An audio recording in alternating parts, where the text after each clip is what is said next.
Despite what their moms told them, they just aren't talented enough for radio. Unfortunately, anyone can have a show these days. Sean. Well, I'm pretty hard to figure out sometimes. In fact, I can't even figure myself out sometimes, so don't you try to. Joe. You're an idiot and really a disloyal person. This is the Cuse Militia. Now, those two unapologetically biased orange-blooded homers, Sean and Joe. It's the most bullshit thing I've seen in 30 years. Welcome, orange men and ladies. Happy Sunday. This is the Cuse Militia with Sean and Joe. At Cuse Militia on the socials. Go there, join the militia. We had an extra day to prepare, so you would think that, well, man, this is going to be a really good episode. More time to prepare. No, it's going to be the same damn thing. Syracuse sneaks out another late game win on the foot of Andre Schmidt. Schmidt went 5 for 5 on field goals to push the Orange past Virginia 22-20. You'll hear from us, and we'll hear from you in fan feedback. Fan feedback, bonkers. You know, well, we'll get into it.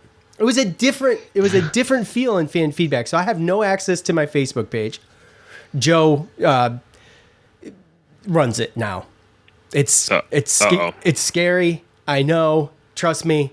But Joe runs it, and Joe's a good little boy on Facebook. So most of you will see his stuff. Apparently, now let's be honest. I'm good too on Facebook most of the time. My problem is I keep getting hacked. So I get hacked, people post stuff, and I get suspended. And Facebook knows this because they send me a notification or an email that says your account has suspicious activity and has been locked. Well, why are you... And then it's up to me to figure out how to unlock it, by the way, which is total bull. But anyway, yeah, it's locked. Joe has access to it, so we will be on the lookout for the thoughts on the game stuff from Joe. Joe's on top of it. He's on top of it big time. All right. So Syracuse is broke the top 25 of the coaches poll, and for what it's worth, it's fun, and some recognition. If it starts with the coaches poll, that's fine. I don't really care, to be honest with you, because it's just whatever. I like the recognition. It's fun. But at the end of the day, it's a little bit of pressure, I think. And to kind of fly under the radar seems to be a little bit less stressful. As a fan, and I think probably as a player. Most players can probably tune it out, but if I was a player, I wouldn't be able to. You know what I mean? So, yeah, I mean, it's just having that number next to you. You start to feel accomplished, and it's getting the recognition that you feel like you deserve.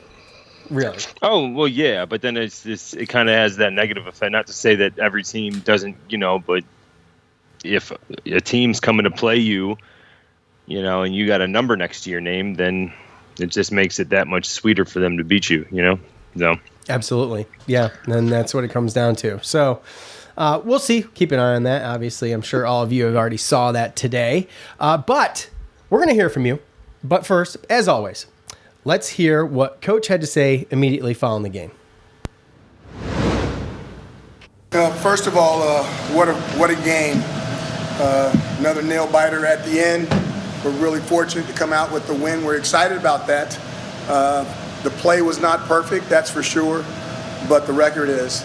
And we've got some excited guys. We've got some banged-up guys. We've got guys that... a lot of guys in the training room, and I don't know exactly where they're going to be at yet, so you can ask the questions, but that's most likely going to be the answer. Where's your level of concern with, just ball security after this one? A lot, but I think you need to look at it overall. We had the 4 turnovers. We're 4 games deep in the season. If you said that we turned the ball over 1 time per game, I bet you that's up there somewhere. That's decent. It's not absolutely terrible. Am I happy with having that many in one game? No. I mean, those are a lot of points, and there's no doubt that it affected the score. But if it's going to stop right there and we're about to go 2 or 3 more games without having any of those things, then I might roll with that. How cool was that, huh? How cool is that? As long as he's been here, and you think about his first season, I believe he I don't know, he went 36 for 39, or maybe he missed 4, maybe he missed 3, and he wins the Lugosa. And then his numbers go down, down, down. But he had enough, and I call it common sense, he had enough common sense to look at it, examine it, and say, you know what? What's the definition of insanity? You know what it is, don't you? Doing the same thing over and over again, expecting a different result. And he changed. He says, I need to go back. And he went back to his old way, and Lord behold, we've got old Andre back. So this game was competitive, it was hard, and I thought the defense did a really, really nice job. The red zone, we wish we had more touchdowns, but at the end of the story, the field goals were the difference. And then what went well in that last drive to get you guys down to the position for Andre to kick the game winner? I think I remember a quarterback doing a run. I remember Sean Tucker either getting a pass or a run to get us down there. I think somebody caught the ball in the middle of the field. I can't visualize a lot of that stuff because I was praying most of the time. No, I'm just kidding. Maybe I'm not kidding. But, the ball moved down there. We had the big sack, which I'm not happy about. I'm not happy about that sack. But I was happy about the next run to get us back in the middle of the field. Very, very smart play. And then Andre, and then what about this? What about our backup holder coming in there in a pressure situation and getting that ball down so Andre could kick it through the uprights? Because our starting holder got kicked out for targeting, which we get to challenge to see if he gets to play in the first half or not of the Wagner. Doesn't mean he's going to get to, but there's a new rule where we are allowed to challenge that to see if we can get him in there in the first half, which is important to us. So there's a lot of stuff that went on, but we like Andre, and we wish we'd have scored more touchdowns in the red zone. I'm fired up. Our guys like playing on Friday. I wish we played a little cleaner on Friday, but they like showing up and playing on Friday. The thing that fires me up is Otto and the Army. I mean, they like playing on Fridays too. And I'm telling you what, you guys are so loud. Maybe you guys aren't, but man, maybe they are. You guys, it's loud. My voice is like this because I'm just trying to talk to somebody next to me. I'm just trying to talk. And you basically have to scream just so people, if you're not talking in the headset, scream so people can hear you. And, I'm really, really proud of the crowd, and hopefully America got to see what it's like to go to Syracuse on a Friday night. Coach, you guys are obviously undefeated this year. What would you say the difference is in this team and like last year's team, where you guys would be in these close games but weren't able to get it done this year? You guys have seemed to have been able to get it done. Senior leadership. The senior leadership is through the roof. Okay? It's through the roof. I have no clue what's going to happen down the road, but I'll go anywhere with these guys. I will ride with these guys. They're all very, very unselfish, and what they care about is the family and the team. All right, Joe. So the first thing is another close game, another close game. Fortunate to get out of there with a win. The play wasn't perfect like Coach says, but the record is, and at the end of the day, how the old saying goes is you'll take an ugly win over a pretty loss any day, and it's been a couple, I think, in a row, to be fair. So all in all, Syracuse with some missed opportunities. We can get into that at the beginning of the game, but they march right down there first series of the game, and it looks like it's just going to be too damn easy. Yeah. And then there was some drives stalled out, settling for field goals, and thank God for Schmidt, and we'll get into that too here coming up in the montage. But just a quick start with Virginia's defense adjusting and basically, that was the big strong spot for the fans and the writers for Virginia, was that they pride themselves on this defense, and not too damn shabby. Despite the people that they've played and the loss against Illinois, with beating Richmond and just barely beating ODU, it's a pretty damn good defense. Oh yeah, that's you saw that as soon as they came out of halftime, it was the things that it was like our worst nightmare, right? Yeah, I mean, you look at the first half, and like you said, we thought we were gonna run away with it. Only scoring 16 points. really was the big key to that. So we should have scored, just like Purdue should have had more first half points against us. We should have had way more first half points, and we just kept settling for field goals. Obviously, Schmidt hit 5, but when they came out in the second half and it seemed like we couldn't do anything, then I was nervous. And then obviously the game went, and it's like after halftime and everything like that, you would ask me, like, I thought that we were just going to run away with it. I thought it was going to be a blowout.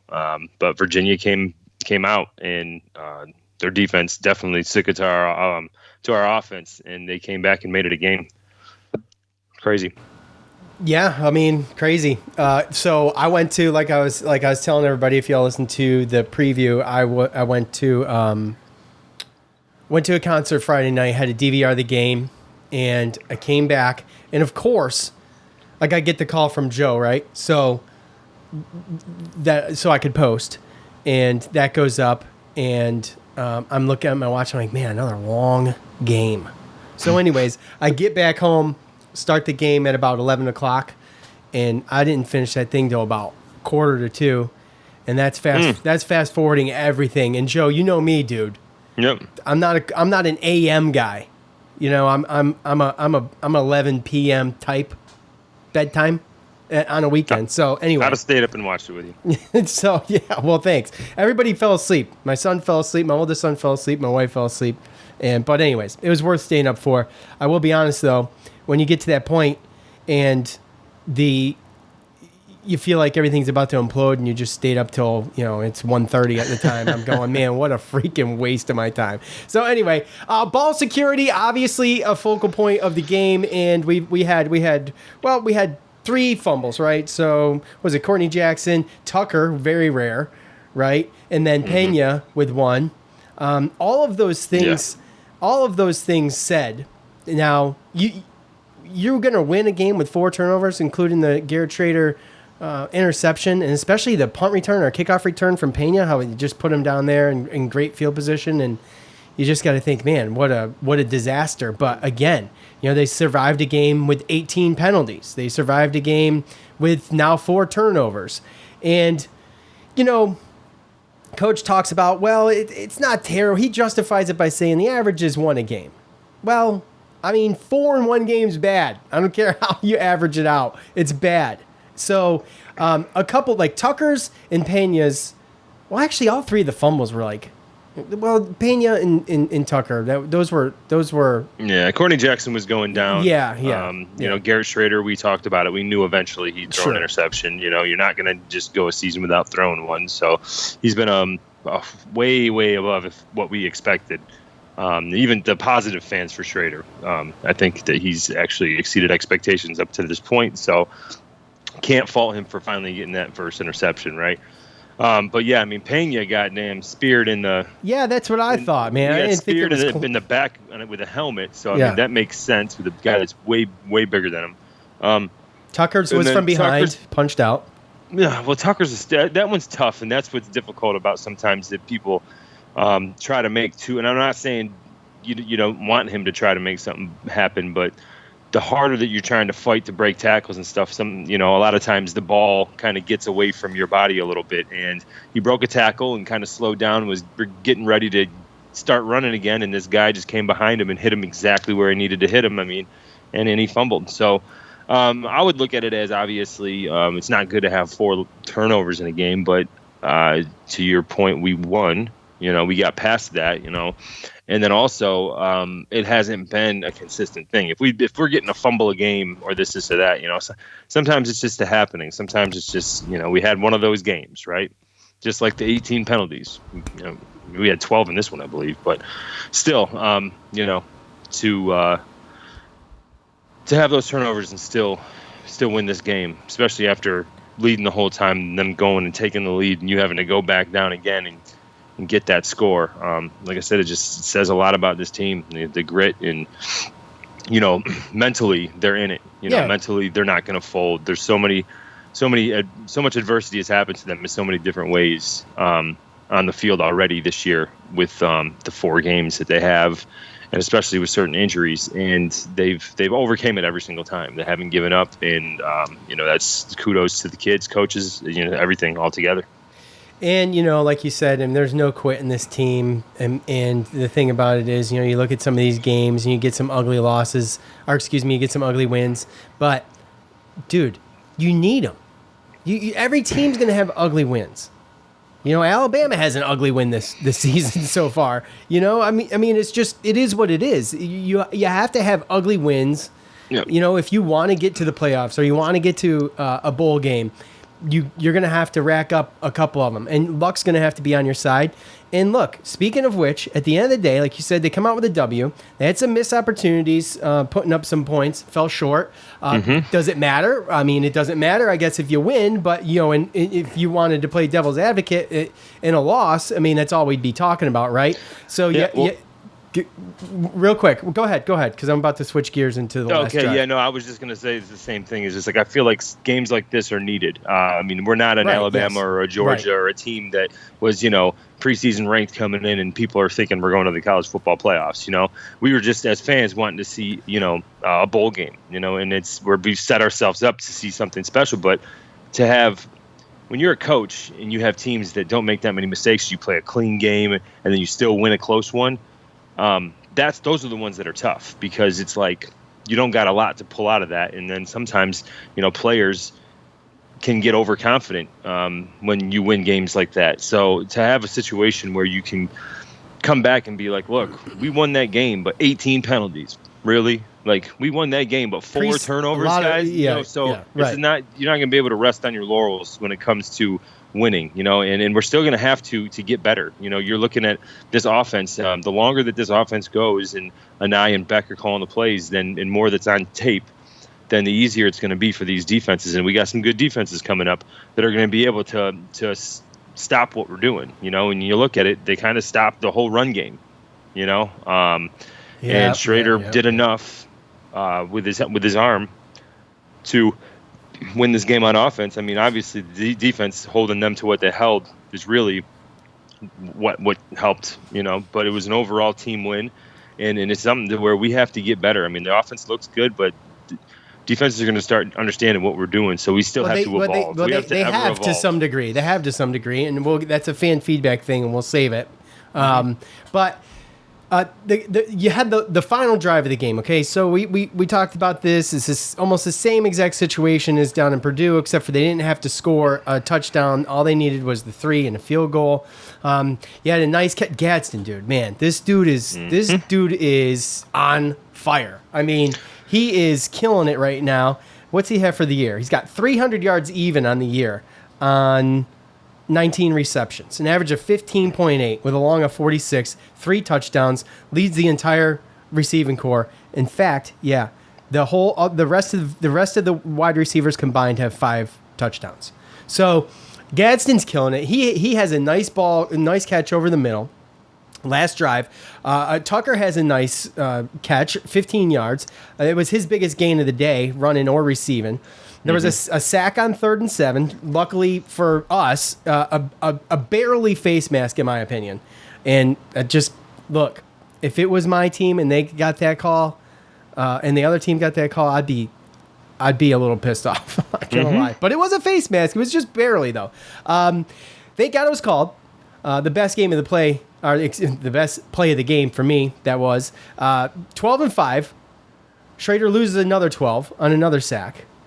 Then he makes up for it with a run up the middle for just about the exact, I think it was 12 yards. I think it was exactly what he lost. And that set up the game-winning field goal. So just perseverance. We did get a lucky penalty on 3rd down there. It would have been 4th and 13 or something like that, if I remember right. And they get the face mask call, puts them in a decent spot, and get sacked again. And we're not used to seeing Schrader take these sacks like this. And, I mean, there's some speculation and fan feedback why, maybe. But, more used to seeing him not sit in the pocket and just waste so much time back there. But at the end of the day, the last drive, I think it left 1:14 on the clock. So there's plenty of time for UVA. But it was Syracuse's defense, forces a 3 and out. And, or wait, no, it wasn't.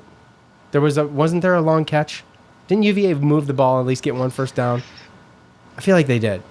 Maybe they didn't. I don't remember. You know what? I could actually check. But at the end of the day, that last drive, they needed 3. They had to get 3, and they got 3. And it secured the win. And, I mean, what are you going to do? Yes, they did get a first down on that. So first play, you ran for 12 yards. Yeah. Yep. So, anyways, the defense, huge coming up at the end of that game, just as much as the offense. But you got to give them credit with the mob stepping up on a timely, 4th down incompletion. And it was good coverage, and everything went our way again, which was like such a huge sigh of relief. For me at 1:45 in the morning. So. Oh, I can only imagine. I would have been. Oof. So, look, Coach mentions the team was fired up to play on Friday night. Really cool thing to get to play on Friday night. Otto's Army showed up again. I think they hit a record. I think Otto's Army hit a record with 63 or 6,700. I have to go back and check that. I think I was. Yeah, they're doing good. It's loud. They're doing awesome. It was also the lowest attendance of the year. So yeah, it was. By the way, it was 6,200. Our buddy Tony, aka Anthony, aka Ant, aka Waterboy, texted me and gave me that number. So pretty good, not pretty good, pretty awesome. And Otto's Army's doing their thing. Love seeing that. I would love to see like 10,000 fans in there, our students in there. That would be freaking awesome. But yeah, well, hopefully that grows, and it's easier to talk the students in when they're having these type of games at home, and then some of the teams that are coming into the dome. I mean, obviously there's Sans Wagner next year. Like you're talking about next week. NC State and Notre Dame, and I think Florida State coming in.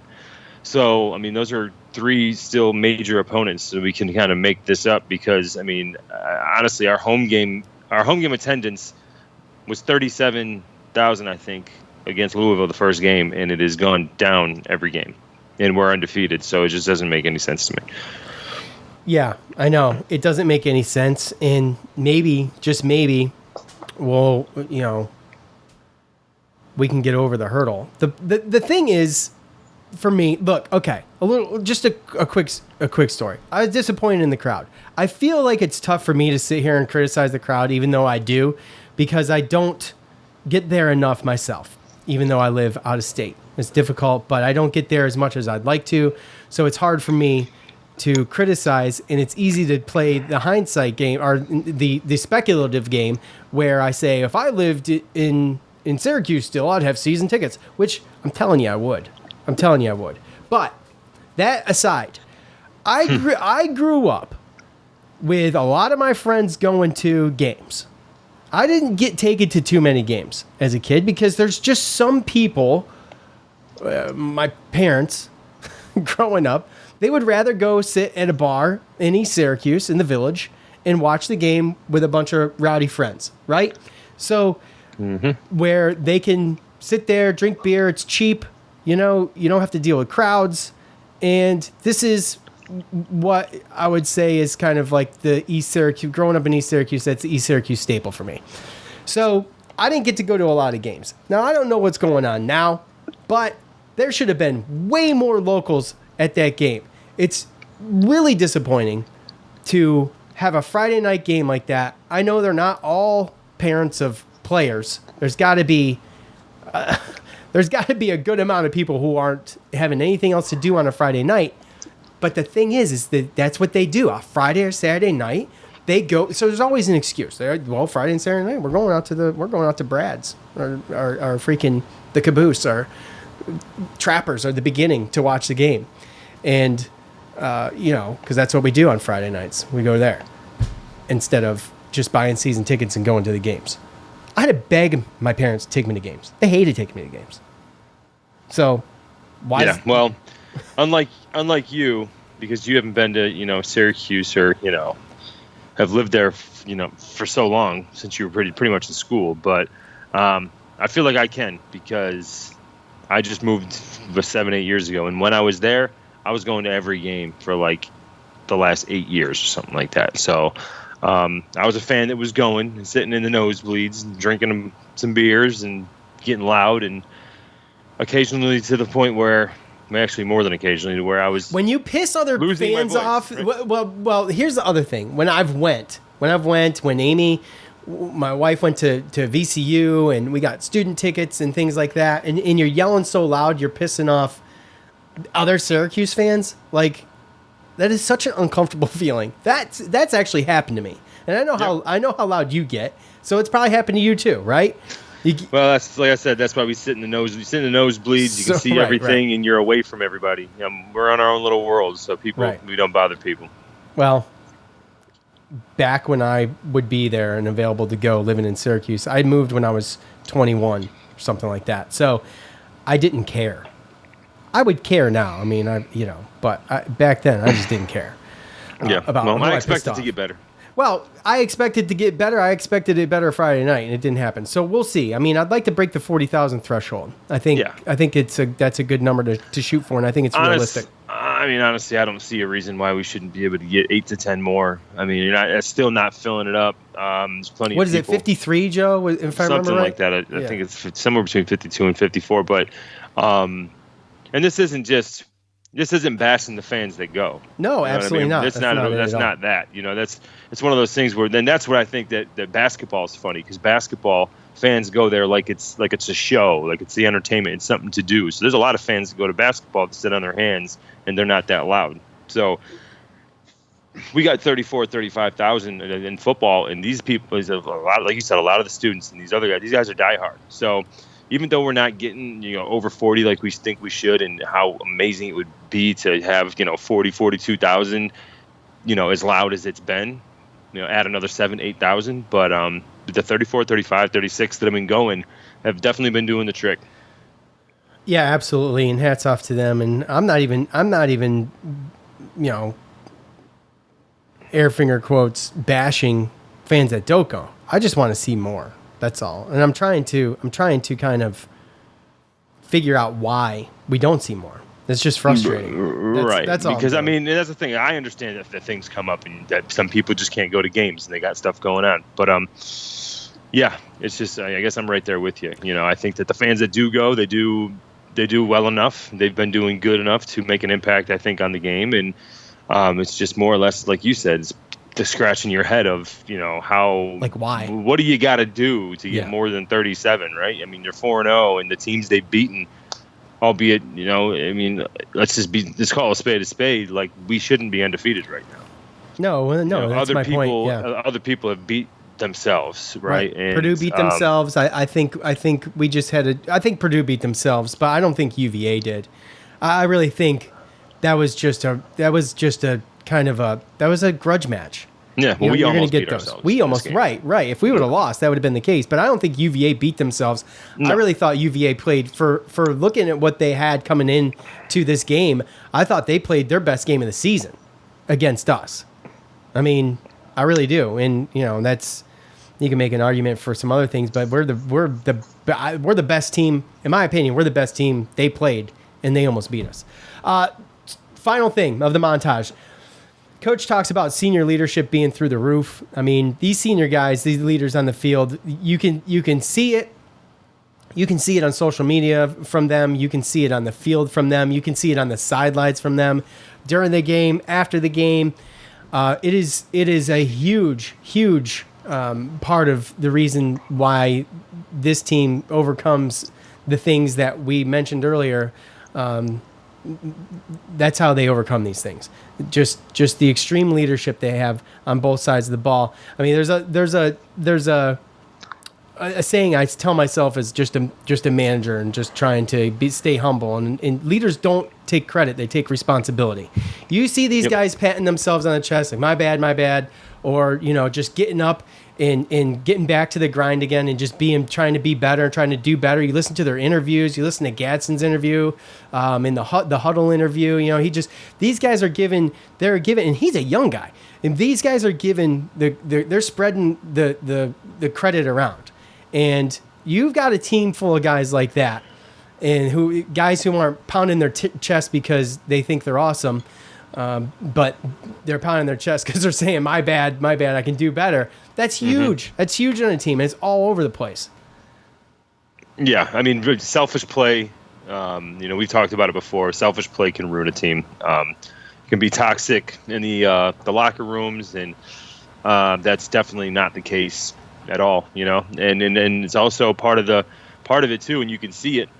Is the next man up. Not only is it leadership but it's the leadership that they show in trusting these young guys that come in when, Lockett goes down, which again doesn't look very good. And McDonald was out this game, and Anwar Sparrow was out there, right? And he played great. I mean, he had played awesome. 5 tackles, two pass deflections, and they didn't have to change up anything. The guys came in and they had confidence in him. So, Lockett gets hurt, and Jatius Gear and Caleb Okechekwu, they go in and they step up. They get these other guys in there. Leon Lowry had a sack. Caleb had two more. So, our defense, I think, played great, and to hold Brennan Armstrong to only 29 yards rushing and 138 yards passing. I mean, he's still a little shaky, Brennan Armstrong. But to your point with Sparrow, dude, I love it so much.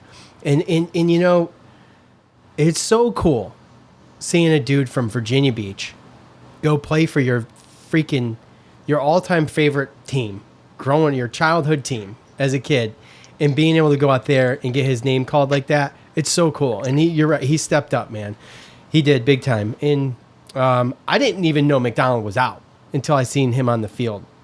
I saw him on the sideline with his jersey, right? Okay. Yeah, I didn't even notice that. I saw that, and I was wondering why Sparrow was out there. Yeah, so, but like you said, all those leaders, they stepped up. I mean, dude, Mikel Jones, 8 total tackles, 8 solo. They were all solo.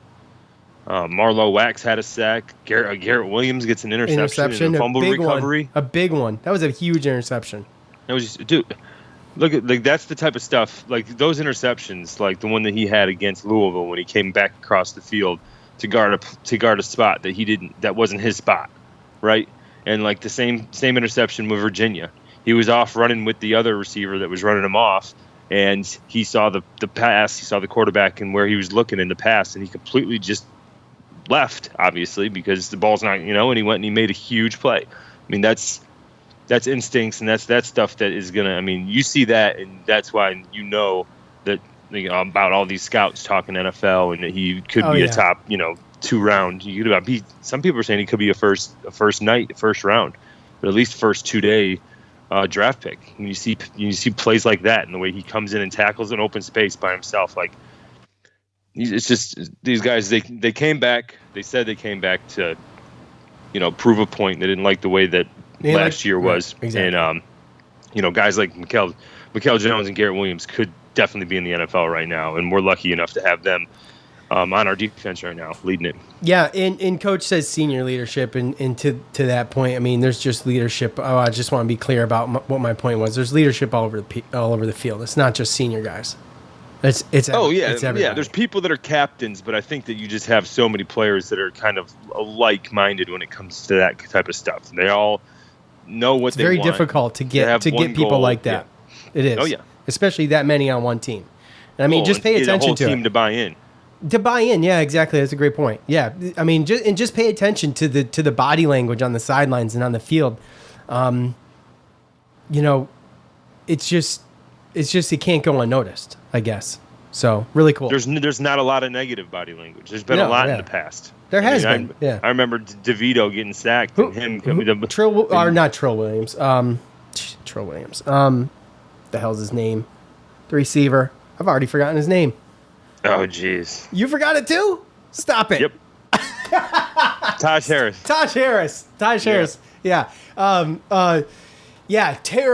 Terrible body language. Flipping off the camera and just all that childish stuff. It's about as worse as just about as petty and as bad as you can get right there. Right, so. Exactly. And when you eliminate cancers from a team and you eliminate negativity from a team and people buy into positivity, even when it's tough to be positive or get down, but you stay up because you got everybody's lifting everybody at the same time instead of being negative and being unselfish, that's how you get through 4 turnovers, 18 penalties, and all of the rest of it, shooting yourself in the foot repeatedly against Purdue. That's how you get past it. That's exactly how you get past it. All right. That's it for us. Time to hear from you.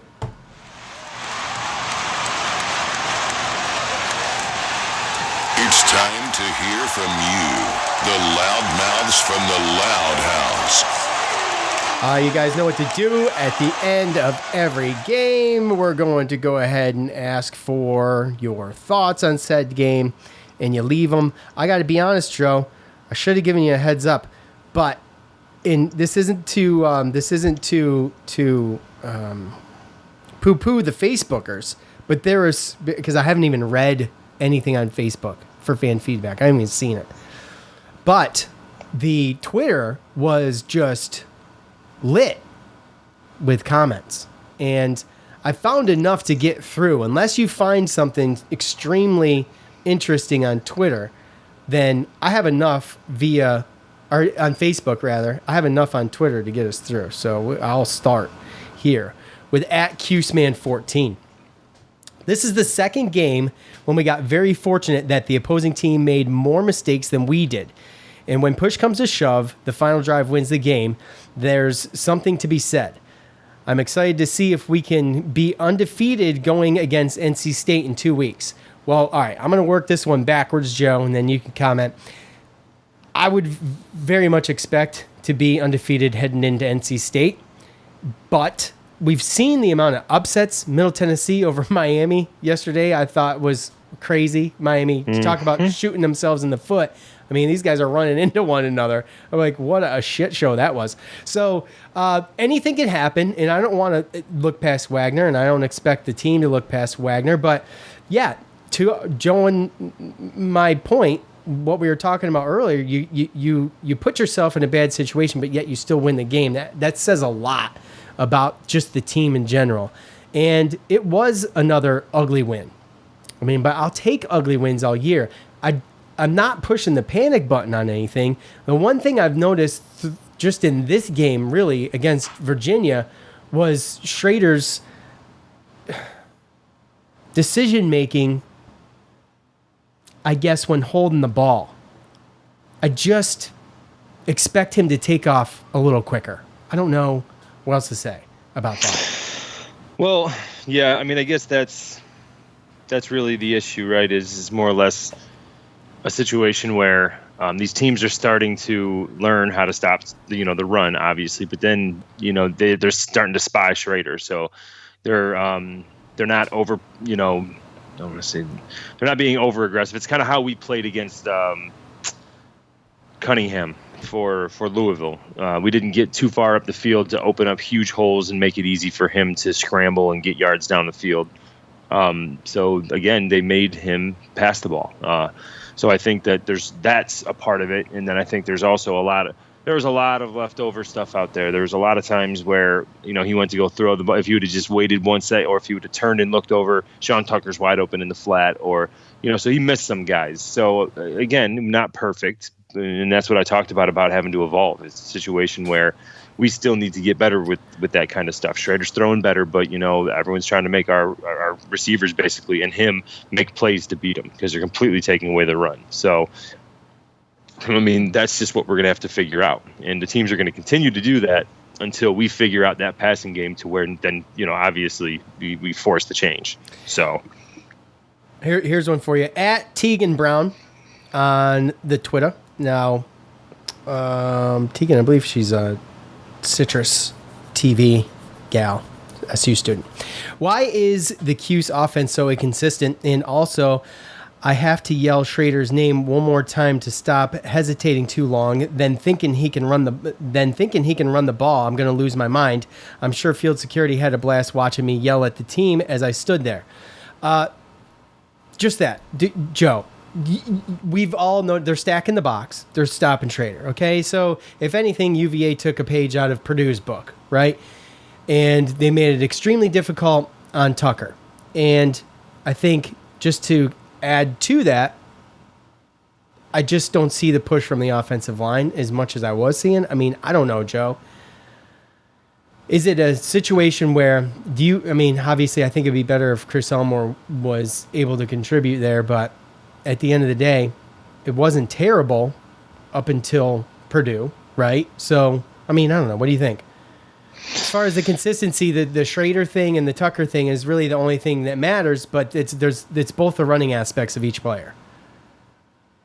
Well, yeah, and again, every different team has got different matchups, and it just looked to me like, they had some guys in there. Like I said, they were spying Schrader, and I think that there was some players. Like I said, Virginia, the ACC team that's had decent recruiting, so they have players. They got some guys on that line. So. Yeah, it happened too many times, and again, I don't think that Schrader thought that he was going to be in that position to have to, he seems surprised. He seems surprised the way they came out in the second half, and they played and they game planned him, and that's just the life of a quarterback in football, but especially college football. When you get these coaches that make good adjustments. Then you got to figure it out on the fly, and then you go look at tape and you practice it and you get better, because anything that works on tape, we're going to bet your bottom dollar that the next team you play is going to be trying it. Real quick, just to rewind real quick, Zach in the green room, he says he's happy that Schrader's looking to throw it, and honestly, he just wants him to stay healthy. So he, I get it, and I'm there too, because I've made those comments as well, right? You don't need people headhunting Garrett Schrader. He's a big dude, but you can't have him get hurt. So to that point, but Anthony, aka Ant, aka Tony, aka Waterboy, in the green room says, Tegan, by the way, Tegan Brown at Tegan Brown on Twitter. She works at Newhouse CNY Central, and she does game day activities at the Dome, I assume, or maybe every game. I think just at the Dome, though, because I have seen those videos. Anyways, she's great. Our dude. All right, here we go. At Geo Heater on Twitter, wondering the voice of the Hokies. This guy, whatever. Love him. They're having a great year. Love him. Look, he does a fantastic job. He does. Wondering if the new and I offense is better for the passing game, but more difficult for Tucker to strive.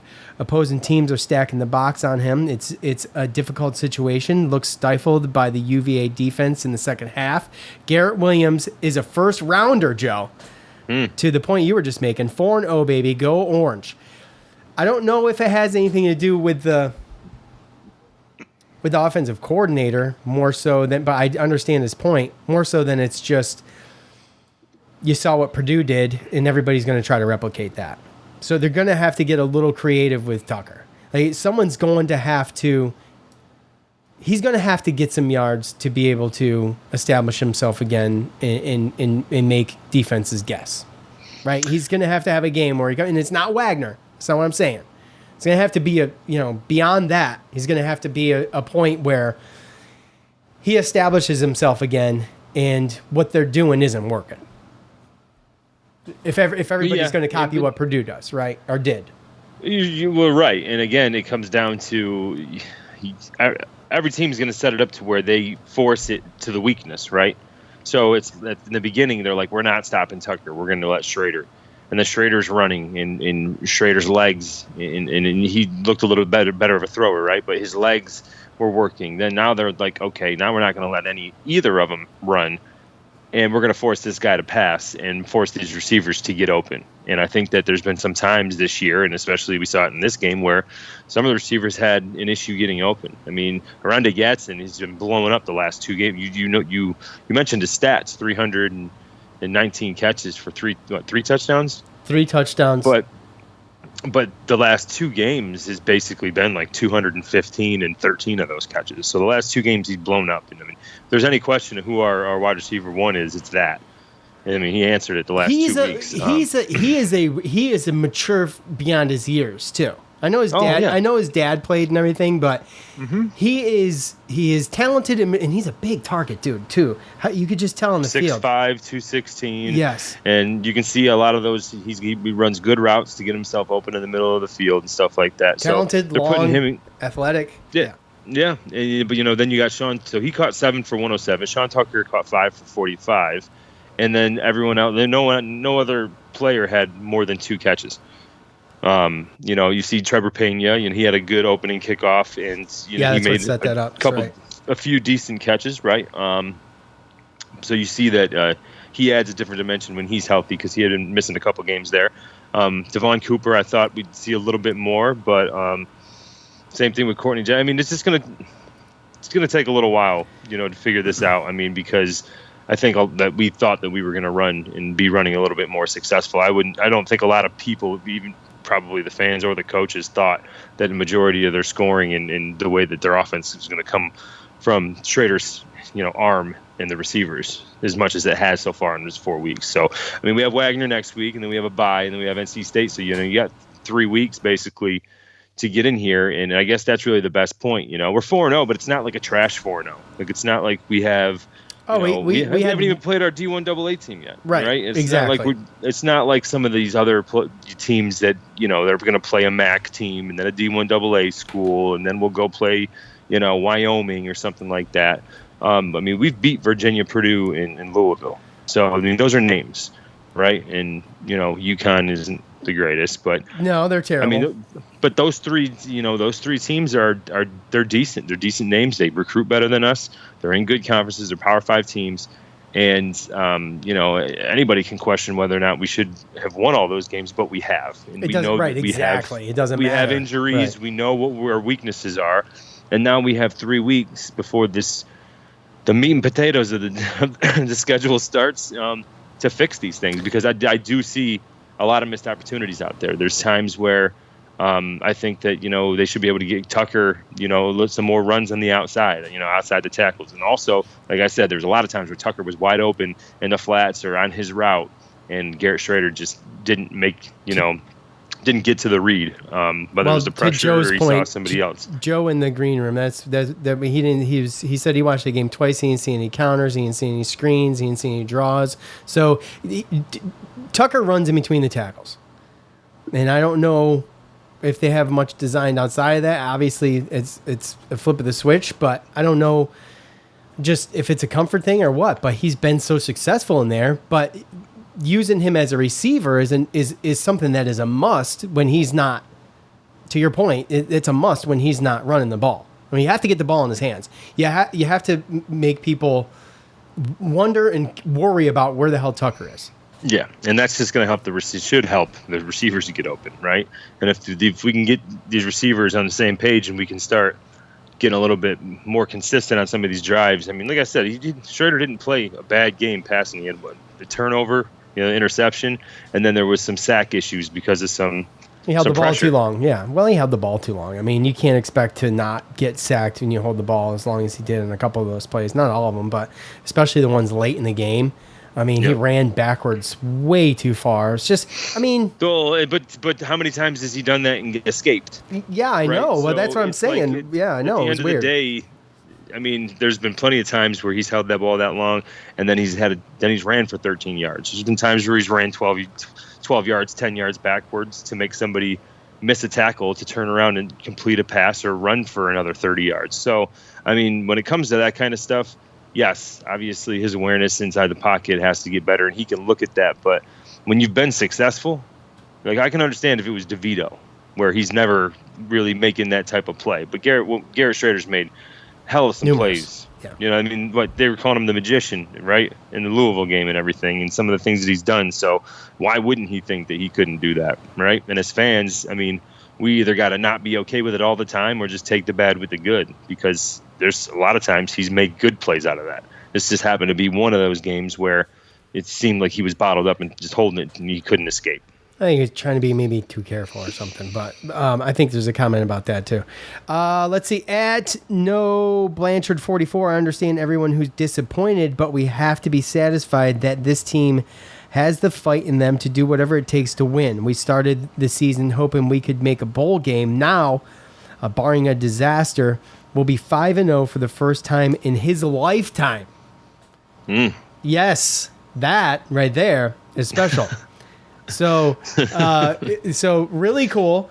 It's for a lot of people. Yeah, absolutely. We go into the NC State game only needing one more game for a bowl at the very least. Even if we only get one, we got to get something, right? So, I mean, yeah. Yeah. I mean, Boston College doesn't look great right now. They look terrible, dude. That game, you know what? Why was that the primetime game last night? Like, really? I don't know. Why? There was no good. They couldn't have put Wake Forest Clemson as the primetime game last night instead of. I watched Kansas State beating Oklahoma, but I went to bed. Yeah, dude. They the teams after the bye week are pretty daunting. None of those games are going to be. I mean, Florida State looks better than what we thought. Wake Forest just had a barn burner with Clemson yesterday. That was crazy. NC State beat UConn by 31. Status quo. So yeah, and Notre Dame scored 45 on North Carolina. So it's an unfortunate. Notre Dame doesn't look like we thought they were gonna as far as the beginning of the season, but we know that they have the players. Yeah, they're not terrible, but there's a chance. We're playing them so long in the schedule, that by that time they could figure it out. Yeah, well, we'll see. Let's see, real quick. Our boy Tony in the green room says the last time they were 5-0 was 1987. I was 9 years old. Ooh. So yeah. 4. I was 4. You were 4. Where am I? Let's see. We are not getting through these fast at all, by the way. So no. I apologize. There is a lot of really good ones, but I'm just going in order of what I took the screenshots. At Oil Cuse, a win is a win is a win is a win is a win is a win is a win is a win. Plus Joe is nasty AF. So we got to throw that in there. What in the world? Because you like ketchup on your hot dogs. I'm sorry. Is that the guy that always something about ketchup on the hot dogs? Yeah. I haven't That's put Captain ketchup Patrick. on a hot dog, I don't think ever. That's right, Cap. A win is a win is a win is a win. And so on. At Tim Abbott 44, an ugly win is still a win, blah, blah, blah. Schrader held the ball too long, and the D-line needs to stiffen up against the run. 4-0, but after next week, it gets significantly harder. That was downright exhausting to watch. Yes, it was. I was pacing a hole in concrete outside. I watched the game outside at the Tiki. And I was pacing a freaking hole in the concrete. It was extremely nerve-wracking. And I don't know how many beers deep.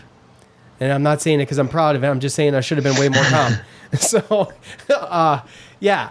But I get it. And I get the frustration that Tim displays because I felt the same way. At the end of the day, you got to take the win and just be happy about it. But I do get the sentiment that's blah, blah, blah. We got to fix this. And we got to be better because we can be. And we know we can be. And if I didn't think we could be, and I think if there was a lot of fans that didn't think we could be, they wouldn't be expecting. They wouldn't have that point of view to where they're like, look, we won, that's great, but here's what we need to do, and this is what I don't like. If you didn't think they could fix it, you'd just bitch about it, first of all. So I think there is something to be said that, yeah, we're winning games, but there are certain things that still need to get figured out. And I think it's fair to say, too, to play the other side of that, is that the season's still early, and Syracuse is just still figuring things out a little bit. And, I mean, at the end of the day, I'm sorry, Tim, but an ugly win is still a win. I gotta say. And that's the thing is to be upset about a win. And I'm not saying that he necessarily is, but we do know that there are those type of fans out there where they're pessimistic, like, oh, we only won by 2, we didn't cover the spread. Oh, like we're not that good, and they look at it like that, like their expectations are so high that it's just. And I look at it like, okay, like yeah, there was some ugliness, we definitely need to fix it, but I'm gonna take the win and I'm gonna be happy because they're 4-0. There's really no reason not to be happy when you're undefeated. You can be happy and have concerns. Oh, 100%. Yeah, I think that's where Tim's coming from. But there's probably some people that are sitting there all pessimistic. Oh, wait till we still can't beat Clemson. Still can't beat NC State, Notre Dame. Wait till they play those guys. You know what I mean? Yeah. I'm sure there's going to be that. I mean, if we ended up losing 2 or 3 in a row during that span, I'm sure there's going to be those fans that are like, oh, remember the Syracuse fans that were saying we were da-da-da-da-da and we were so good because we were 4-0. I'm like, There's just always going to be fans like that. There's going to be fans that are just never happy unless it's literally perfection. Let's see, real quick. My son's texting me. Hold on a second. Let me get back to this. Yes, Joe, I concur. Where was I? At George Tall, if I were a betting lady, I'd say Coach told Garrett Schrader to be more patient, and he overcompensated. I say we let him just be what he is, make plays. He makes plays when he takes off. So, Joe, pure speculation here. Obviously, it's not something that we'll ever know or prove. But Garrett Schrader, extremely reserved. I concur. I do think that he was a little more reserved than normal. But besides that, maybe the coaches aren't saying, hey, look, be more patient. But maybe they're saying, look, we don't want you freaking getting hurt. He's had a couple close calls. He fell on his head. Does everybody remember against, I think it was Purdue, when he fell on his head and bent his neck back? Do you remember that, Joe? Mm-hmm. Yeah. Okay. He got up like nothing happened, but that type of stuff is a big deal. It adds up. It adds up. And so maybe coach is saying, you know what? We want you to run less. Leave that up to Tucker. Listen, try to stay in the pocket and be a little bit more calculated. It's a possibility. And that's just not his nature. So what? Do we just let him go, Joe, until we see what happens? We all know that he played injured. I mean, I feel like he played injured most of last year, right?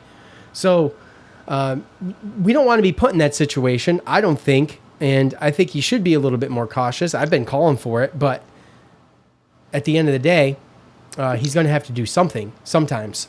And what did he have? He had 14 rushes for 11 yards with a long of 17. So that's what the sacks did to him. So, I mean, what do you think? 6 sacks. I just think that, again, there's ways that you can get better, right? But to completely try to change a way that somebody, plays, I think is just kind of, they always said that about like Phillip Rivers and, his release and how it was all weird. And people say the same thing in Garrett Schrader. Well, that's how he's always thrown. So that's right. So it's normal to him. It might look funny. To sit there and try to make somebody change something, I mean, I remember these talks with Dungy. I remember these talks when we were winning and we had Dungy, and Dungy's running and, and he was getting injured. He had head issues and stuff like that. So he actually had a history. And I remember people saying, he can't do that. He can't. That's who he was. That's what made him who he was. If he doesn't do that, then we probably don't win those games. So I would say, I'm not trying to change the dude. That's how he wants to play. I mean, yeah, you got to be more careful. You got to be more cognizant. But at the end of the day, what he does for his team when he plays like that, I mean, you can't take that away. It's hard for me to say that you can just completely take that aspect away. I can understand being more safe, or, hey, try these techniques so that you don't get hit so much, or let's get better at sliding in certain situations or throwing the ball away in certain situations. But I don't think you try to completely take him away and say, well, we just can't do that anymore. I mean, we're running read options, and that's what works. Exactly. Yeah. And I mean, I think that's some of the confusion that some of us felt. Let's see. Tony blah blah. This defense is so fun, especially in games like this. Garrett Williams contributing and sparking the rest of the team is an incredible sight to see. Yeah, it goes back to leadership, and it's just he's a player that is he's a freaking ball magnet. The dude's all over the place, and he makes plays when it's very timely that need to be made, and he makes them when they need to be made. At Cuse Waterboy, I'll always take an ugly win over a pretty loss. Schmidt happened, and the mob came up big when it mattered the most. As for the casual fans, air fingers quote, who refuse to show up in the dome, I'm fully prepared to give you a kick in the ass, give you the kick in the ass that you desperately need. Yeah, we touched on that a little bit earlier in the show, and it's one of those things that's like, just for me, it's a question mark. Why? It's just a why, and it doesn't really. It's not a criticism, more so than it is just I'm just confused. So I want to know. I really do. So with that said, like right on cue is the water boy. Tony, you there? Yeah, can you boys hear me? Yep, we can hear you. What's up, Tony? Tony, aka Anthony, aka Waterboy, in the green room on the Cuse Militia. What? Mr. Girl Dad now. Huh? Mr. Girl Dad now. Girl Dad, aka Girl Dad. You gotta make me add another one. Okay, that's fine. I got you. Got many aliases apparently. It happens. That's what happens when your name's Anthony. I'm really glad you guys didn't record the night of the game because I couldn't get through this without just cursing up a storm and dropping every F I could think of. Well, so look, you have a lot of insight. You know a lot of people. You kind of got some, you know the ins and outs of things. You're in the dome all the time. I'm passionate. I'm not afraid to say what's on my mind and offend people. Yeah, You have a newborn, well, somewhat newborn. Not too much. How old is she now? How old is she? 6 months? 8 months. 8 months. The day of her first game was Purdue. We took her to. She was 8 months that day. Awesome. Awesome. So you're just like, you know what? I don't need a sitter. Screw this. I'm just bringing her. Yeah, as long as it's a day game, Yeah, Can't go exactly. at night. Just go to bed at 8. Right, exactly. So, I mean, help me out. Like I said earlier in the show, and it's just one of those things that's like baffling to me when you have a UVA conference game and you can't pull, 35 or 38 to 40 or 37 to 40,000 fans because the official attendance was 36,000, but we all know not even close. There's probably 30, maybe 32,000 in there, if that. I would. And by concur. the way, too, credit to Otto's Army because I think like 5,000 to 6,000 of them were students. I don't know if you can see the pictures. Like they have overflow sections now. Like they fill that place. They make a ton of noise. Thank God those kids are young because they would need a chiropractor for how they carry our fan base right now because their backs have got to be killing. The biggest, this has like been the best spurt of Otto's Army. That was a noticeable gain within the past. I mean, I'd say 2 years, a full 2 years, 2.5. Absolutely. Yeah. All the credit goes to my boy, and I'm glad I can call him a friend now. Jonathan? Personally, Danilich, yeah. Yeah, Danilich, yeah. President of Otto's Army. He now works for Syracuse in their marketing department. And we shoot some ideas back and forth through text. And the ideas this kid has, if they give him full reign, the future is bright for the fan base. It's the future as far as young people. For the old curmudgeons and the farts, I don't know what it's going to take. You guys keep moving the goalposts. You're like, Syracuse isn't good. We're undefeated. Tickets are too expensive. Dude, in the middle of inflation, when gas and groceries and everything is skyrocketed, Syracuse prices are plummeting. You could pay $17 to get into that game last week. 17. Wow. Dude, okay, and people want to say, we've been back for so long, the fan base is burnt out. Kansas football is undefeated, sold out their game at a stadium that holds about 43,000 people. They sold out against 3-0 Duke. Kansas football, for the past 13 seasons, has had an average record of 2-10, not one single winning season. Kansas football can't touch us when it comes to history, when it comes to an alumni base, when it comes to supposed fans that we have. But hey, kudos to Kansas football. I'm glad they did it. I'm glad they're turning things around. But the fact that we can't even get 40,000 at that place is a goddamn joke. It's sad and terrible, and I'm ashamed of our fan base for it. And people come out with these qualifiers too, and they're like, okay, that's easy for you to say. You live in Syracuse. I'm not expecting. Let's use you guys, for example. You live in Virginia, North Carolina. I'm not expecting you guys to buy season tickets and drive up every game like some morons on Twitter like to suggest.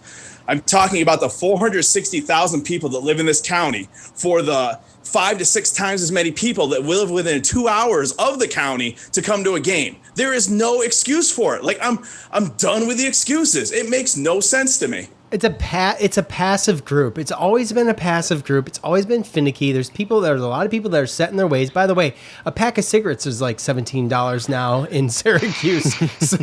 So I mean, for a pack of smokes, go to Wegmans. I got a Wegmans sub for football. I think it was $14. For what? A Wegmans sub. Oh my gosh, dude. Yeah, the hot bar at Wegmans in Virginia Beach was $9.99 a pound 2 years ago. It is $15.99 a pound at the Hot Bar now. Dude, you want a little insight? Like if you're worried about concessions and prices at the Dome, you can bring in bottled water sealed. I bring in 2 liters every game. That's on the rules on the website. Nobody knows about it. And also, too, if you have a baby, you'll be blown away at the stuff you could stuff in a diaper bag and get in for free. They don't even check that thing. Dude, I'm literally going to bring a Wegman sub with me to the Wagner game. I'm going to put a 2-liter in there, maybe some chocolate chip cookies. Like, they barely check that thing. They're more concerned with my kilt. So what? So there you go. So what is it? Because I was just saying earlier in the show and that, just growing up, it's a very complacent group. I grew up with parents that were just like, let's go to Brad's, watch a game, leave the kids at home. And they'd go there and watch the game. And I'd sit there in my Syracuse gear like a nerd and watch the game by myself. But it's one of those things where I just feel like that it's taken for granted. I think when you boil it down, I think that having the Dome so close and things like that, I think that a lot of the older crowd takes it for granted. And they absolutely do. They're just miserable people. Like, if you want to go to a game, that's fine. More power to you. I don't care. But if you're going to bitch on social media and bitch in public about it, they should do this, they should do that. That's the thing, right? Spend $15 to get the Dome. I don't want to hear your goddamn opinion. Shut the hell up. Yeah, that's the thing is that, like, if you're gonna complain and you're gonna put stipulations on whether or not or how, like, I'll show up when, and then they do it. And then you move the goalposts and you're like, well, you know what? The ticket prices are too much, or a Dome dog is too much, or I can't bring water in. And then they're like, well, no, you can. You can bring water in. And I'm a meathead. Everybody knows what I look like. Like, I'm not some anonymous jerk off. Like, I am the most visual. You're not anonymous. You're not anonymous. Yeah. True. No, not in the least. So I back up everything I say. And I've even said, like, if you think differently and you want to challenge me in a debate, physically, whatever, meet me on the quad. And while you're at it, buy a ticket. I'll back up everything I say. 100%. I'm just so sick of these people. They remind me of, like, people when they see me and they're like, dude, must be nice to be able to work out all the time. You look like you're in good shape. Yeah, dude, because I make time to do it. I don't make excuses. These are the same people like, oh, I'll start my diet on Monday. I'll start working on Monday. Today. Do something today. Oh, I'm going to wait until Syracuse beats NC State. Well, then NC State was fluff. They were a joke. I'll wait till they beat Notre Dame. You wait long enough, the season's over. Just get up to the Dome. Yeah, it makes me a little nervous for basketball because I've got my reservations about basketball. And meanwhile, the football team's killing it. And we're already, 3 home games in? Is that right? Yeah. Yeah.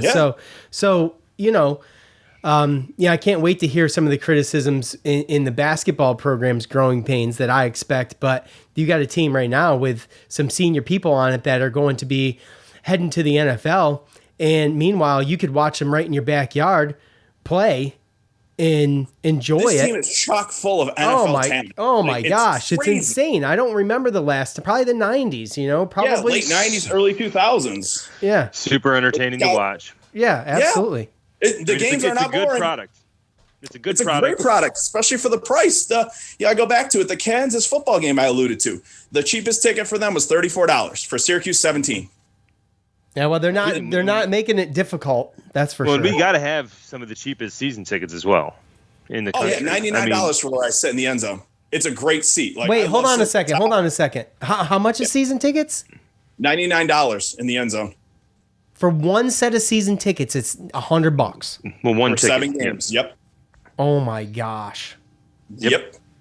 I'd almost donate what it was. some. When I lived in Syracuse, we always used to, like I said, we'd go up to the nosebleeds. We'd get them up there, and they were literally like $99. We'd go to the spring game. They'd have the price signs up, tell you what the price is in the section, and then you go and you find a seat, buy your tickets. Jeez, Crow. I had no idea. Easy, man. So I never had season tickets when I lived there, but my wife did 2 years at ACF, and we would get, like, I think they were $5 student tickets, which is like, you can't freaking beat that.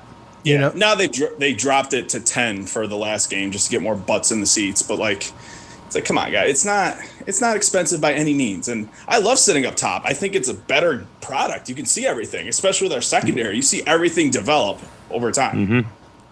Well, I'll tell you what, they're missing out.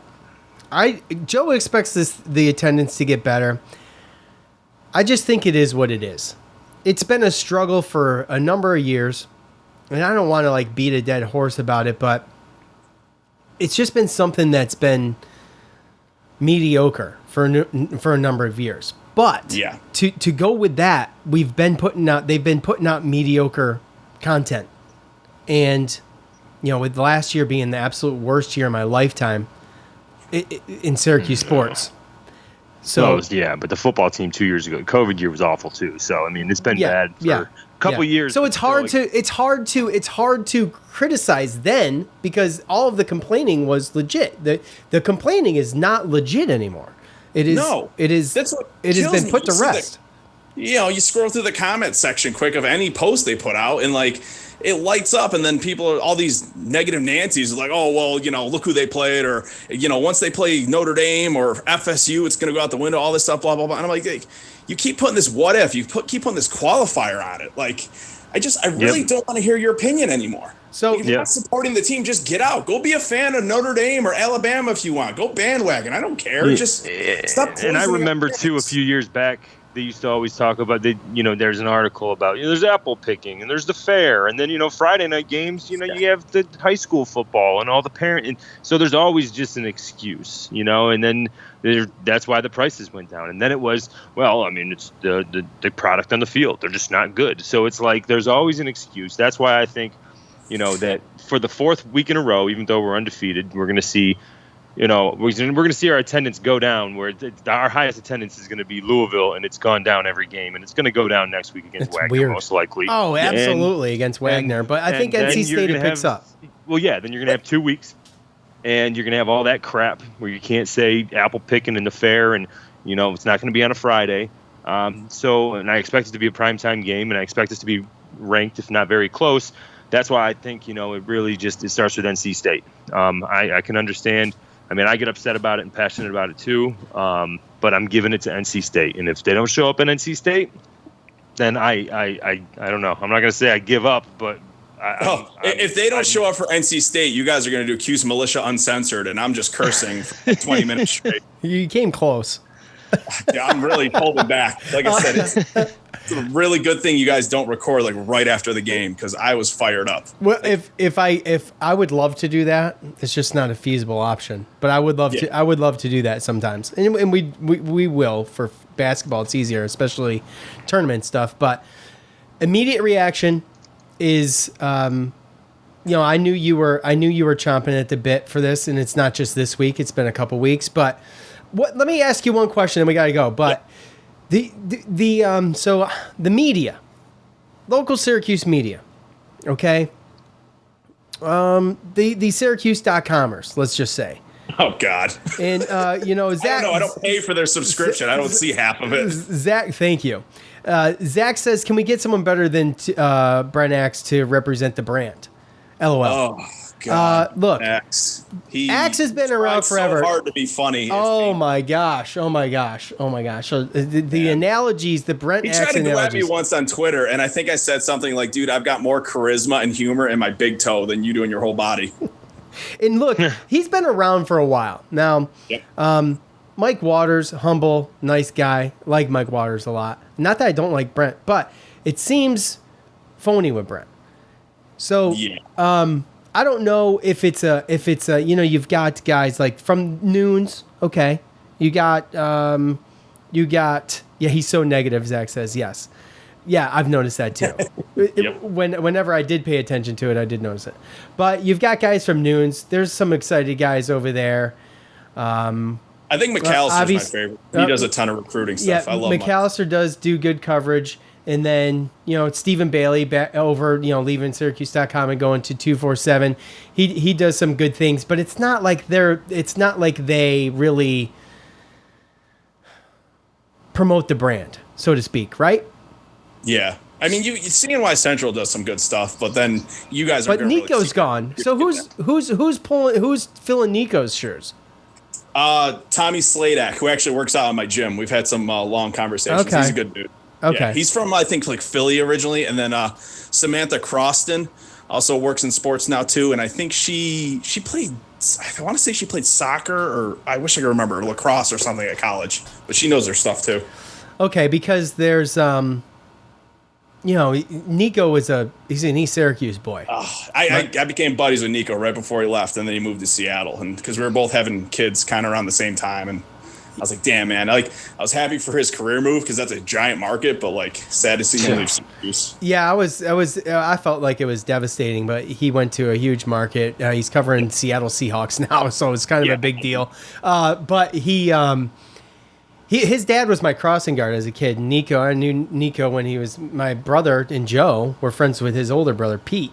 Yep, nice. I graduated with him. Yeah, so to have a hometown boy covering SU the way he did, I just feel like he's the bar. Yeah, absolutely. But he was also a fan. Yeah, but that's what my point is. That's my point. Like, you get some of these people that they're not from there. They're not from there. Right. Right. They get the jobs from out of town and they're just doing their part. So. I mean, some of the Newhouse kids, even though they're not from the area, they're taking it really well. Mentioned Tegan earlier. I've met her and talked to her. She's great. She knows her stuff. Danilich is great. He's now becoming a CNYer pretty much. But Tegan an Alabama fan, isn't she? She might be. I think she is. That girl is so busy, it blows my mind. I actually gave her a slice of pizza at the tailgate the other day because I'm like, dude, every time I see you, you got another job. She works at a radio station on Saturdays too. I'm like, yeah. Awesome. Yeah, no, she's all over the place. She's good. I enjoy it. Yeah. I enjoy it. Well, we'll see.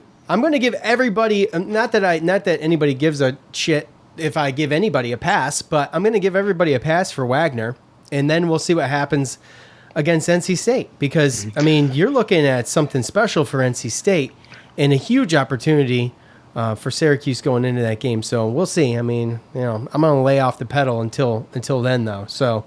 Yeah, and I get that with Wagner, but I will leave with a little bit of optimism. So, I'm excited for the Wagner game. It's homecoming. I'm bringing my daughter again.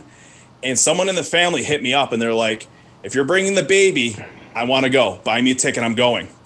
That person was Nana. Nana is 76 years old. Nana just had shoulder surgery a few months ago. She is in an arm sling. She's going to the Dome. I was like, where do you want to sit? She's like, I want to sit where you normally sit. You realize what kind of a walk that is, right? And she's like, I know. I'm going to take my time. You might have to end up carrying me, but I will get up there with you to the top of the Dome. There you go. So, shout out to Nana. That's big time. I don't want to hear it. I'm going to have a 20-pound kid strapped to my chest. I might be wearing Nana like a backpack, and I'm hiking it up the Dome steps. 20 freaking pounds. Oh, boy. Yeah, dude, my kid does squats in her jumper every morning. She's got daddy's quads. 8 months old and 20 pounds. Yikes. This kid is thick. Dude. You better pack a Wegman sub for Nana. Pack a Wegman sub for Nana. Okay. I walk with a baby, dude. Look, are you kidding me? This kid eats. Here's the thing. Here's what I want. I want you to shame everybody with Nana. Bringing her up there, having her trudge the concrete steps up to the top of the Dome, and let everybody know, hey, if she can do it, you can do it. Yeah, absolutely. Bottom line. Tony, we love you, dude. All right. I love you guys too, man. I appreciate it. Sir. All right, buddy. You take care. Yeah, you too. All right, thanks. Later. So look, there it is. I knew it was coming. I knew it was coming. I was waiting for it. And he had said something last week, and he was putting his daughter to bed, so he couldn't throw down. But obviously, not putting the daughter to bed right now. So look, for what it's worth, there's not many other people I know that are as connected to the inside scoop and to kind of just have the finger on the pulse of the fan base and all that stuff more than Cuse Waterboy. So you get kind of an inside look, and I'm glad he came on because I don't feel like I have the right living out of town to come at the fans like that, but he does. So this is his platform if he wants it. Oh yeah. He's passionate, ain't he? Yeah, absolutely. And to his point, dude, if he's bringing his Nana up there, and she's 76, did he say? And she's got to climb to the top of 327 up there and sit up there with that group, that's saying something. And, it is what it is. We got time for one. We actually don't have time for one more, but I'm going to do one more. At Cuse Alum 44, defense came to play even when players went down. The offense disappeared in the second half and needs to find their identity again. Play calling was awful in the second half, and the O-line need to get better up front to open holes. Too many penalties, but they got it done. A win is a win. Look, just a couple of things. I thought the play calling stalled a little bit myself. The other thing is that need to find their identity. Again, we know what their identity is. That's the thing. The problem is, like he mentions, is that the offensive line wasn't really. They're just not getting enough push, and you get stacked up against, and it's tough. So they've got to figure something out. I don't know what that is. I'm not a coach. I'm not smart enough for that. That's why I don't do that. That's why I sit here and talk about it and criticize it. But until they get it figured out how to get Tucker in some kind of rhythm, what you see, I think, is what we're going to get. And that's just, unfortunately, it is what it is. And I wanted to make sure I finished with that one, Joe. Final thoughts on that and everything in general. Yeah, I think that, a bunch of those, minus obviously the fans and the issue, that Waterboy brought up and everything like that. I just feel going back to the game, everyone kind of saw the same stuff. And again, like what I said, something can look perfectly fine one week because the team's not ready for it. Or they don't have the personnel to stop it. And then you give a coaching staff of the next week, time to look at tape and figure out what works. And, that's just the name of the game. And if we don't evolve on offense and figure out ways to fix these issues or at least mitigate them a little bit, like it's eventually going to get to a point where these better defenses that are coming up are going to make this offense look a little bit worse. So, we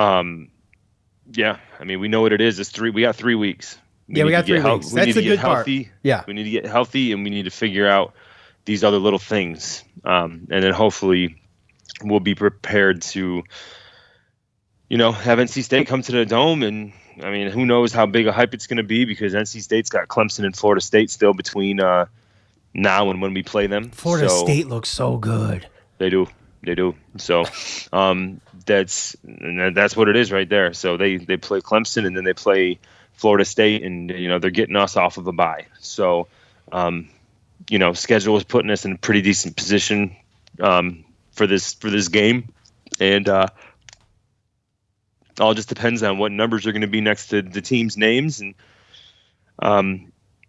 get out there and play. But all I know is that these guys, NC State's going to be coming off of 2 tough games, and we're going to be coming off of hopefully a cruising win with Wagner with no bad injuries, and then 2 weeks with the bye week there to get healthy and to get something different for NC State. So hopefully we'll be rested, we'll be more focused, and we'll have some different tricks in the bag, so to speak. Absolutely. All right. I said we were done, but we're gonna do one more. Dominic from the green room. Are you there, buddy? Good evening. Is it evening? Shit, Uh-oh. It is. Oh boy. We having technical difficulties, Dom. This guy and his technical issues. Yeah, we can't hear you. It's very scratchy. There's something going on. Is that better? That is 100 times better. All right. It was my air conditioner in my car going. Oh, yes. I gotcha. Yep. Okay. All right. Turn the air conditioning off, roll the windows up, and suffocate. Yeah. There we go. Sorry. So, boys, how's everything been? Everything's great, Dom. Can I do a shout out to Daryl? Hi, Daryl. A shout out to Daryl. Hey, Daryl. Yeah, Daryl. Yeah. Shout out to Daryl, big Cuse fan. Yeah, big Cuse fan. He loves not a Cuse Militia fan, but a Cuse fan. Oh, yeah. Sean, he loves you. Oh, yeah. He loves. Look, I get a lot of hate mail and things like that, and nasty comments and stuff. And look, if I cared, I wouldn't be doing this show. Right? Yeah. But here's the thing. I manage the 30-plus grown-ass men for my job, and I hear everything that I could possibly hear from them. So, thick skin, man. I don't care. Yeah. Daryl's a troll, and it's okay, and I let him know he's a troll. But if he didn't, he must still be listening, even though he's a troll. Right. Yes. And it's kind of like the Howard Stern effect. People listen because they hate you. And do you care? No. So there you go. No, that's like I said. Thank Daryl for the downloads. Yeah. Appreciate that. So, and then I saw you had a little interaction with my uncle, where you like shouted out "No, Bob," and I said, "Stop it, Bob." Is Bob a Purdue fan, or is he a very negative Syracuse fan? He's an old Bob is my uncle. He is my Uncle Bob. That is my mother's brother. That is my mother's brother. Okay. Yes. And he is my favorite uncle. And he is part of, I'll tell you this, if it wasn't for my Uncle Bob, I would not be living because him and my father were fraternity brothers at Syracuse. Okay. There you go. So shout out to Uncle Bob. By the way, You didn't answer my question. So he's a Syracuse fan. He's just old and frustrated, I think. Okay. Well, he should be old and happy by now, though. I think he's happy too. Okay. I do. I really do. He comes from a long line of Syracuse fans who just he was alive and he was around when Syracuse won a national championship. So there's a standard, and I think that. But real quick, Dom, I appreciate Uncle Bob. Yes, I know you do. And I wasn't trying to be rude. I just told him to stop it because he's being negative. So I don't know what he was saying.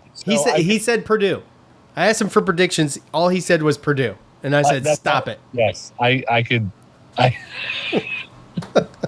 Okay. Gosh, I wish you could meet him because you guys would have a lot of fun with him. He's a lot of fun, especially at sporting games and stuff like that. He's a lot of fun. So anyway, yeah, I saw basically what everyone else saw. The offensive line got zero push, zero. I don't know if they're not doing the zone read, blocking anymore.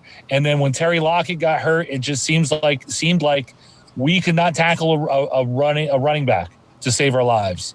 So I'm nervous about these better schools that have good running backs. I mean, these are top D1 ACC schools that we're about to play against, who have like Coach Dino says, the Jimmys and Joes. And are we at depth issues on defense where we won't be able to stop them? So that I'm worried about. I would concur. Yep. And then living here in the South, so many, like my music pastor is a Georgia fan, tons of ECU fans. Like they're commenting to me. I'm here at church this morning. It's like, yo, I watched that game. Where was everybody? And like they're comparing it to like ECU. They're not good. And I'm not saying they're not good compared to other schools here in North Carolina, right? And their fan base is loony. They'll show up in the middle of a rainstorm and sell out. Like they'll show up before I think Carolina fans will show out, and even NC State fans to a certain amount. But they're commenting to me like you haven't lost a game and you're playing Virginia at home, and who showed up? They couldn't believe. They saw the stands. They could see. And to me, that's what bothers me, because all these years, you guys, Dino stinks at recruiting. This person stinks at recruiting. You got to get people in there. The recruits watch TV, guys. Yeah, right. Yeah. I mean, if they're not coming for an official or unofficial visit, and they're not sitting in the stands, they want people. They want people, Dom. Right. This isn't COVID anymore. No. And. I mean, maybe that's part of it. I was just going to say that could be part of it. But I mean, dude, if you're scared of COVID right now, take away the past 2 years, which I thought a lot of it was bullshit to begin with, as far as the crowds and stuff go with all of that. But take away all of that right now. If you're scared of going into a dome right now, then you should have been scared your whole entire life.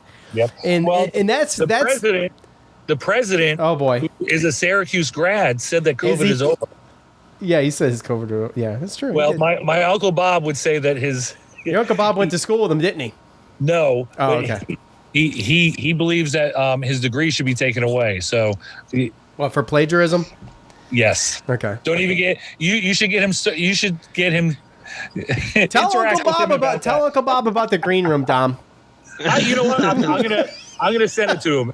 He's on Arizona time, so he may be in a golf course right now in Arizona. Who knows? Okay. So, it shows on TV, and you know what? when you have people from other fan bases, I mean, you guys all work with guys from other fan bases.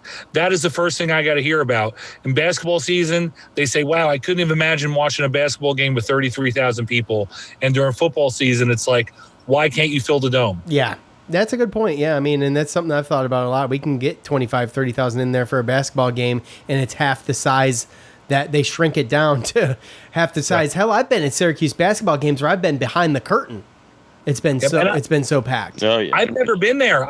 My son and I, my 18-year-old, we're like, how do we get there? We got to get up there? And it's a lot. I mean, you guys know it is a lot especially me, I get a union job, to get a day off or 2 days off to travel up and then to come back. Like if we do it, it's a trip a year in advance that we're planning. Right. But like my son the other night is like, man, I'm trying to get off so I can go to the Navy game, like here in town. And he's not even an ECU fan. So it's like, he just wants to go see a football game in person. Like why are people not like that in Syracuse or Onondaga County, or like, I don't know, like the surrounding areas, the demographics, how many people are the census or anything. But I couldn't imagine someone just not saying, hey, like 18, 19, 20-year-old kids who may not even go to Cuse, may go to Onondaga Community College and be like, hey, want to go to the game tonight? Let's go to the game. The tickets are like $8. Before I won tickets for my nephew and my brother-in-law from Orange Nation, I was looking to buy them tickets. I could have found tickets for $8 to the Purdue game. $8 on StubHub. Like, You can't afford $8. That costs more than like right now. That costs more than a 12-pack of beer. I mean, that costs less than a 12-pack of beer. Yeah. Well, look, Dom, give me your thoughts. Give me this because you were in fan feedback probably somewhere, but probably on Facebook because I didn't see you on Twitter. I don't think. So. Give me your thought. What'd you think? At the moment when I answered your fan feedback, I was really upset. Like, I'm like, okay, so how'd that go? I was like, why am I upset? And I put this down on your Facebook, I think. That's what I thought. I said, I didn't see any Facebook stuff. All right. Why am I so upset? You shouldn't feel this way after a win, and I feel this way after a win. And it just didn't. I was like, why? Like, my son's all excited, and he's like, Dad, what's wrong? And I'm like, we played like hot garbage on offense. Like, I was so upset about the play of the offensive line that I just was not happy about winning. I'm like, yeah, we won this game, but can we get a sixth win now? Like, is this the offensive line for the rest of the year? And I feel like last year we had so many injuries, and our offensive line played better than this, which is weird. And so it did the Dakota Davis at right tackle. Is that over? Like, should that be over? That, like, should we move him back to guard and take, Iloa out? And should we put, and let me tell you something, I don't like, these guys work harder than I do to be where they're at. But like, Vettorello at center is awful. He's awful. And last year he wasn't at center a lot. And we had, who's the other guy? Service, yeah. Surveys, and then when he was down a little bit, we even had the backup center who's in there a little bit too. And like, do you need to like shuffle dudes around because something's got to change? Because that black line on the TV where it shows you the line of scrimmages, they're standing on it instead of pushing. And it's just, that is not going to win football games like that. I mean, that's a broken record with us. We saw, unfortunately, Tommy DeVito have to live with that for a few years. And luckily Schrader he's getting to the point where he can't get away from stuff. We can go back more than just Tommy DeVito. I mean, Eric Dungy had to do the same thing. It's why a Tommy DeVito didn't work. Because he's just not as mobile. I mean, that's why he had success with Eric Dungy. That's why he had success with Garrett Schrader. But it's not a new problem.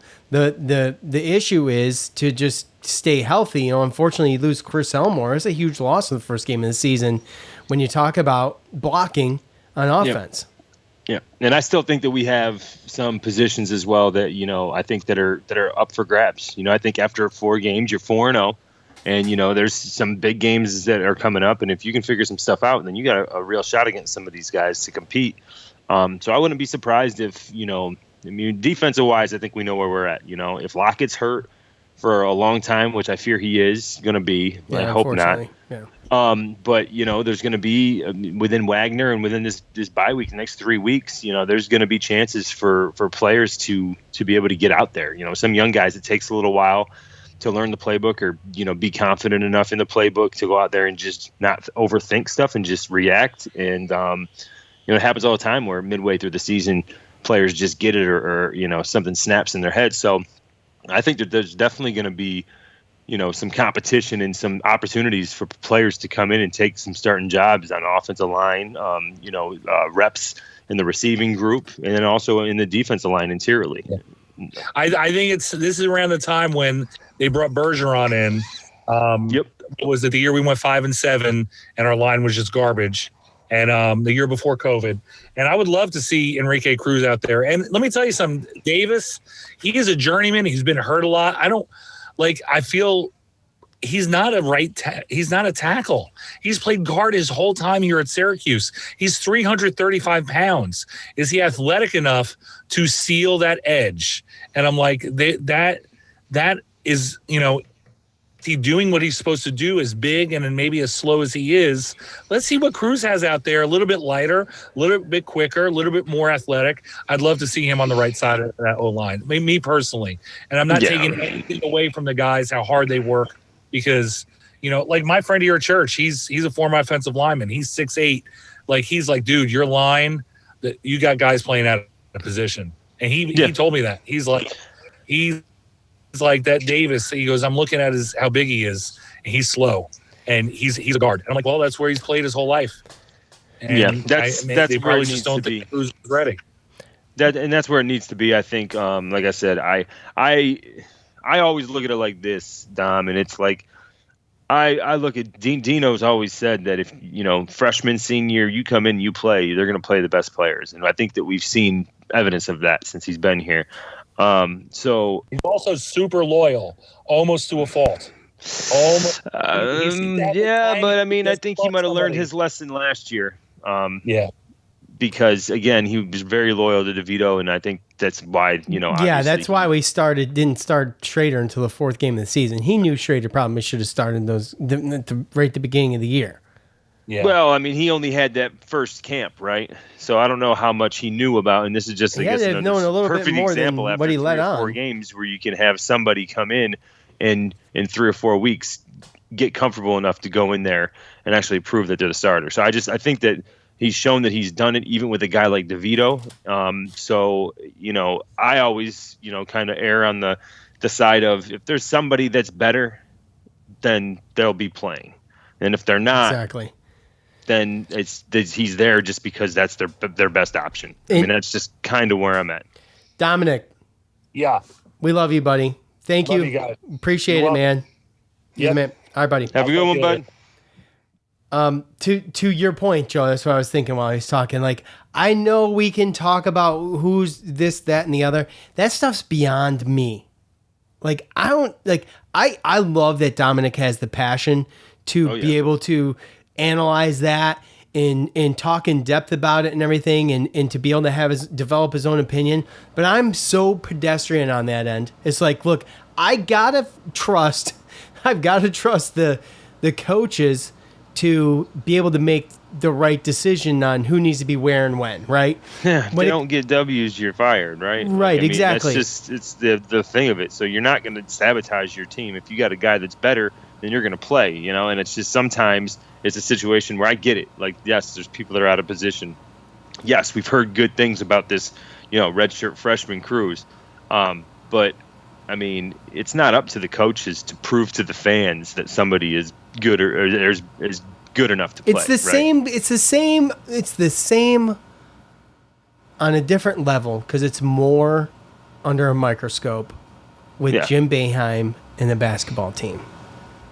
Right? Oh, yeah. How many times have we had that conversation where we're like, dude, he's going to be playing the best people that he thinks can get us W's. The coach is not going to deliberately sabotage the team. I'm not saying anything against Dominic because I really think that Dominic knows the game. He pays a lot of attention. The dude's on top of things. He's a super fan, and he's an out-of-state super fan, which is huge. And, you know, he's got his finger on the pulse of those things, and he pays attention to a lot of that stuff, especially the things that you don't really think about, like the offensive line.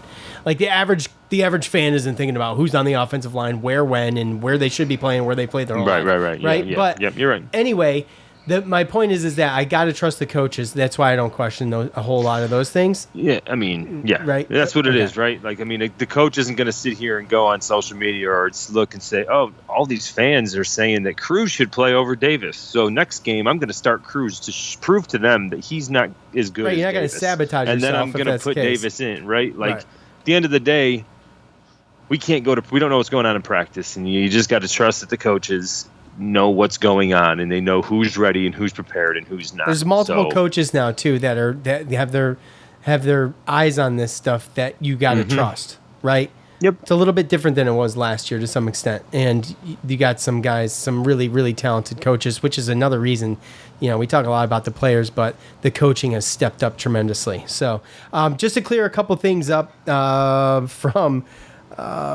Just earlier in the show, just going through the green room with Waterboy, he said there was something like 24 NFL scouts at the Virginia game.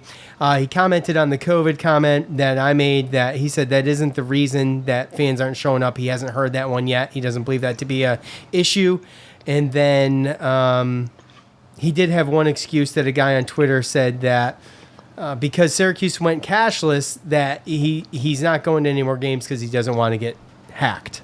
So, I mean, that's kind of where we're at. Just to give some perspective to some of that stuff, to finish things off. That's kind of where I mean, we're at. it's So, in the COVID thing too. I mean, you don't want to bring it up as an excuse, but I mean, at the end of the day, I think that there's far less people that want to leave their houses and go places. I think after COVID. Yeah, that's another 30-minute segment. That's another episode. But I'm just saying, at the end of the day, that could be a reason if pre-COVID we didn't have this problem, but we still did. But exactly. So I Good just point. don't think that this situation helps, right? True. So. Yep.